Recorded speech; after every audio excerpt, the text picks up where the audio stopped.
Recording in progress.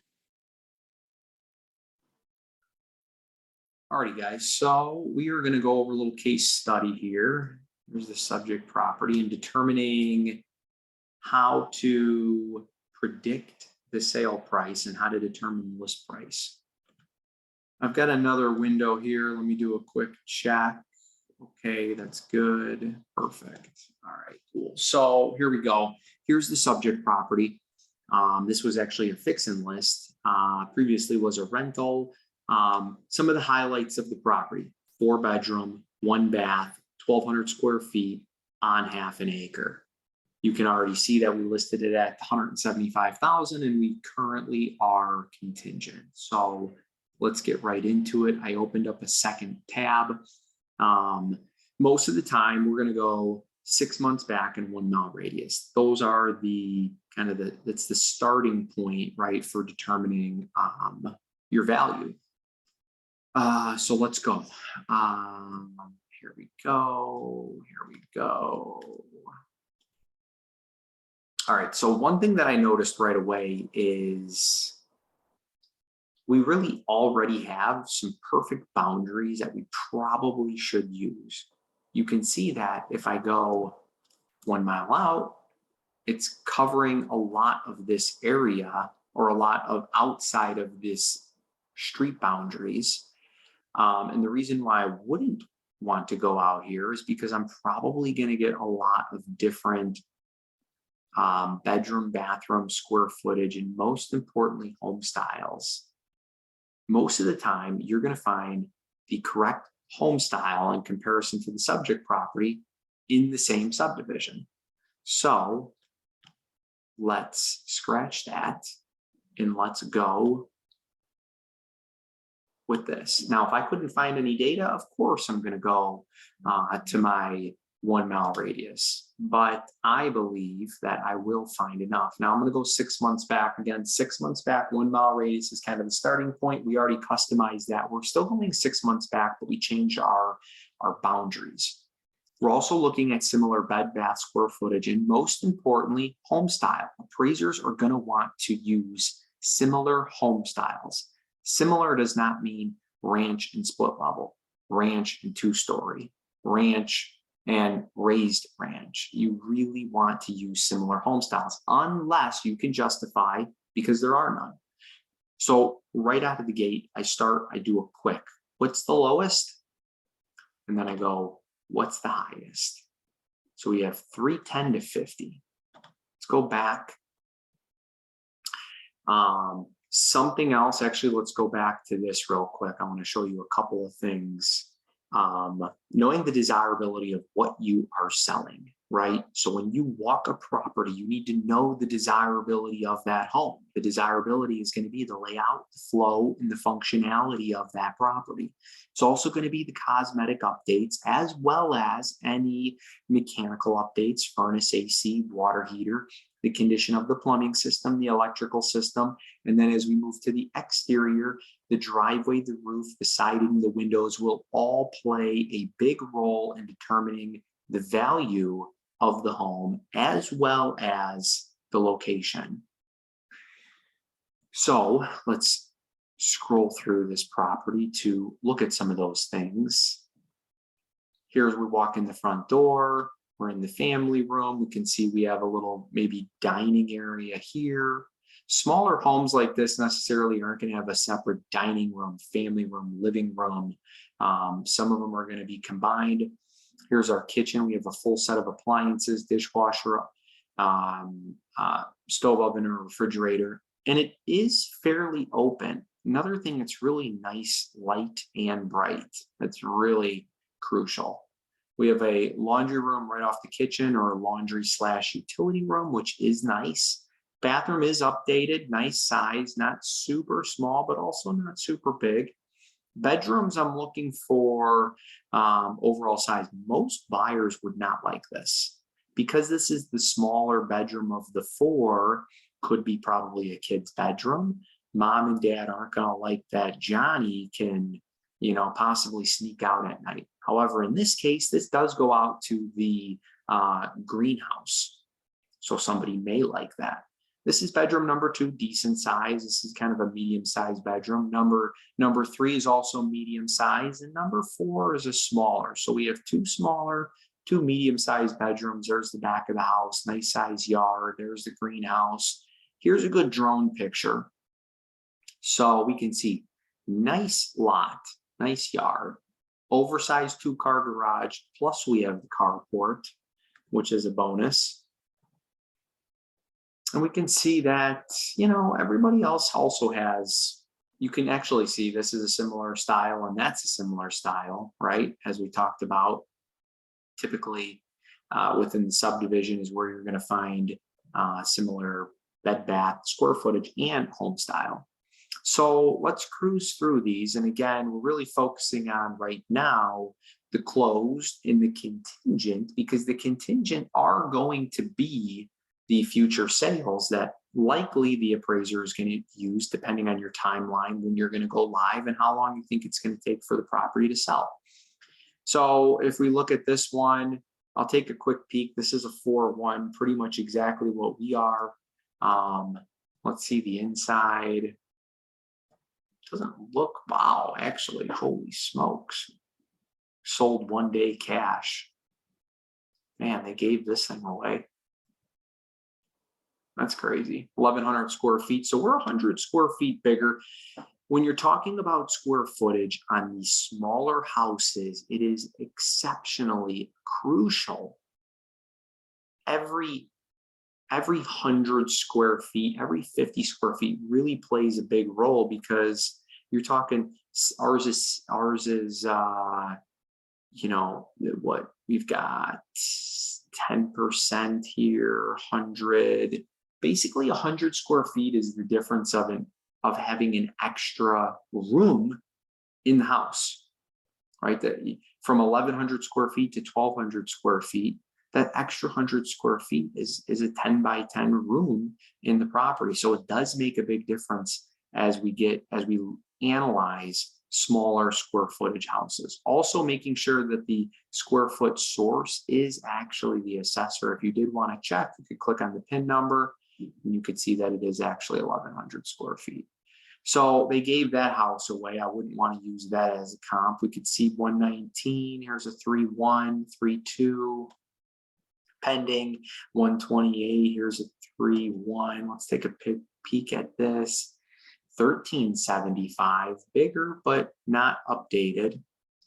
And no, I can tell it has old wood windows. Definitely needs some work. Driveway needs some love. So we wouldn't use that as a comparable. Here's a 1-story, 1.5. This looks really small though.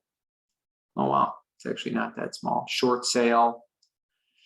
So who knows what the inside looks. We have this one at 145. Let's see. 1,700 square feet. Holy smokes.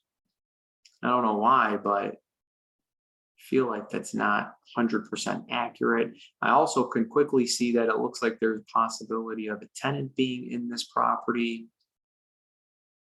So while it could look clean, there could be some deferred maintenance. This is big. Let me confirm that. Wow, 1,700 square feet it is. I would say they undersold that one, but it could have had a tenant in it. 149.9. Here we have 1,100 square foot house, 3-1. Looks like no garage, just a carport. Pretty much this is our exact house right here. However, it is not updated. And it does not have a garage. So could be a good data point. It's contingent. It looks like it went under contract pretty quickly. You can also tell that by you can tell that by looking up the listing history. You go under additional info on the full listing sheet, and you can actually see the day it went contingent. Okay, let's see. We have a 3-1 here. This is again 1,100 square feet. Take a look at the pictures.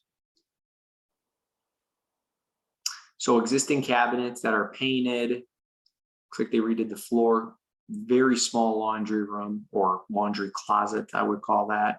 Bathroom's updated, looks nice. Bedroom has some vinyl. Looks like there was some missing base in that room. And it looks like these are possibly the old windows. It almost looks like a storm window on there. You really need to look closely at the pictures. So all existing siding does have a newer roof on it and existing windows. And what was this? Closed at one. Wow, they listed it low and it closed at 150 conventional in 4 days. This one's pending 151, multiple offers received. Again, this is pretty much what we have in terms of, 1375. Let's see what it really is. It is 1375. I wonder why they said estimated. But 4-bed, 2-bathroom house, right? It's pending at 151. Here we have another one at 155. Here's another one at 150. This looks like it's, at least it has brick on the front. I do see an AC window or an AC unit. Yeah, so no AC wall unit. Actually, our subject property doesn't have AC either. But it does have a furnace and could be set up. So that one sold at 155, 159. And then we get into some bigger homes here. Here's the subject property, 52, 175. I'm just going to kind of cruise through these 180, 184, 188. I believe this one does have a basement. So I wouldn't want to use that one, but I'm pretty sure it's outdated in the inside. Yeah, not the greatest pictures either there. 188.32. Take a quick peek.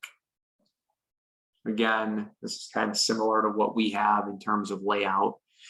So you can see that there were quite a bit of lower sales around the 150. So you're probably asking, well, why the heck did you guys list at 175 and how the heck did you go contingent in 2 days? Here's why. Let's refine this criteria and let's add in actives, auction, back on market, new, price change, reactivated. You also could include private active. I'll just include it, and private contingent for some additional data. Now, what I really am looking at here is what's active, right? Because I've already looked at everything else. So we've got new 120, that's probably distressed. I could take a quick peek in the inside, but at that price, let's see, 169. See this on the private network, no showings yet, split level, clean, 169.9. Honestly, not bad, but not updated to what we are. But it does have 2 full baths, which is a major benefit. I still haven't seen anything active. We've got this one, 189, been on the market for 112 days. I would say something's wrong. It looks like it's tenant occupied. Nice pictures. Something's got to be wrong with it because looks like there's a tenant in place. So that's probably giving them some problems. I still have not seen anything active, nothing. All right, right here, 219. 3-bed, 2-bath, no basement, 1,300 square feet. Let's see what it looks like. So it's a full rehab. Maybe not. Looks like those windows are still existing. I can always tell by the big wood mullions right there.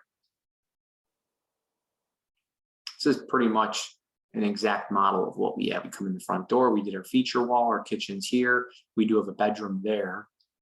They might have a little bit more square feet, but the kitchen isn't even really fully updated here. New shaker cabinets, but I can't believe they put in white appliances. Probably not the best move in my opinion.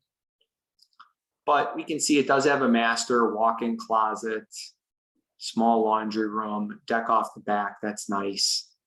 So that is pretty wild that there is only one on the private listing. Well, there's one distressed at 120. There's one on the private listing network. And then we have one new at 219, which is why we originally told our client, I bet you if I look back through the emails, we were probably around 155 to 160 is probably what we told our client. But we said, let's list at 175 because there was nothing available.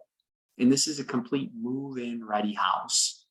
We listed it 2 days on the market, full price offer, actually over ask. We're at 180 with a 5K credit. We could potentially struggle to appraise out, but let's cross that bridge when it comes. And that was the big deciding factor for listing such, or I should say much higher than a lot of our comps, which are really around 150 to 160.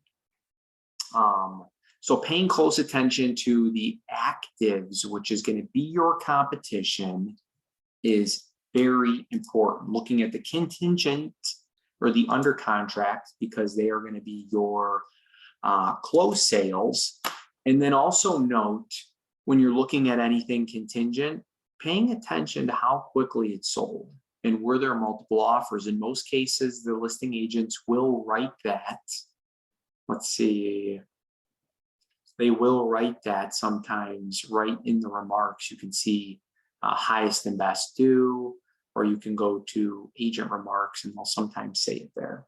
And then also including the more and more agents are using the private listing network. So using the private contingent, which means it was on the private listing network and went contingent, and the private active, which means they're on the private listing network, but they're, allowing showings in some cases. In some cases, you can be listed on the private listing network and allow no showings. So that is the case study for 4451 180th Street. What a success. Turned out beautiful. And we're super happy for our client. And we're going to work with, and I'll create another video on how we are going to handle the appraisal and ensuring that we don't have a low appraisal. So stay tuned for that and hope you enjoyed the case study.